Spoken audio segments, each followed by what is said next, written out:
The Legend of Boic Bravesoul, A Tale of Hammerdeep. Prologue.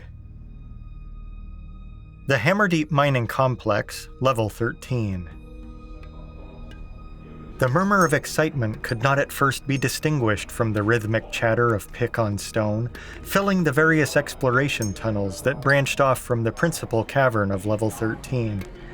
Yet, as dwarf after dwarf of the Eastern Exploration contingent laid down their tools and scrambled toward the end of Tunnel 13E, trying to look over the shoulders of those in front of them, the change in the ambient sound drew more and more attention, until the disruption of the normal workflow became known to all the dwarves on that level.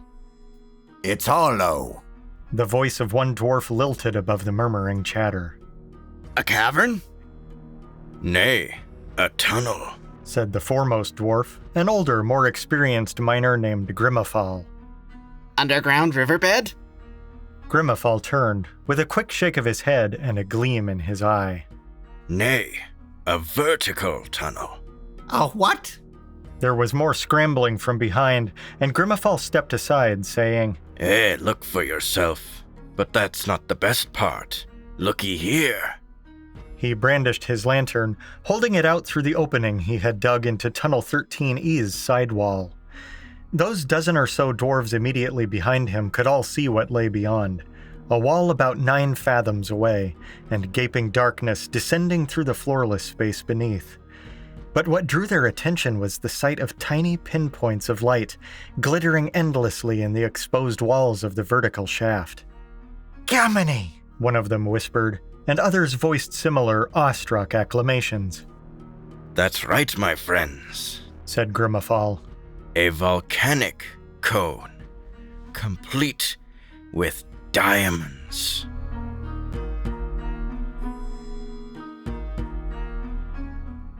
The following story takes place in the land Diurnus, in the mines of the dwarven clan Hammerdeep. Many generations separate the events of this tale from the origin of the dwarven people, whose founding father Oron held a kind of mythical status among them at the time of this tale, for none remember his days.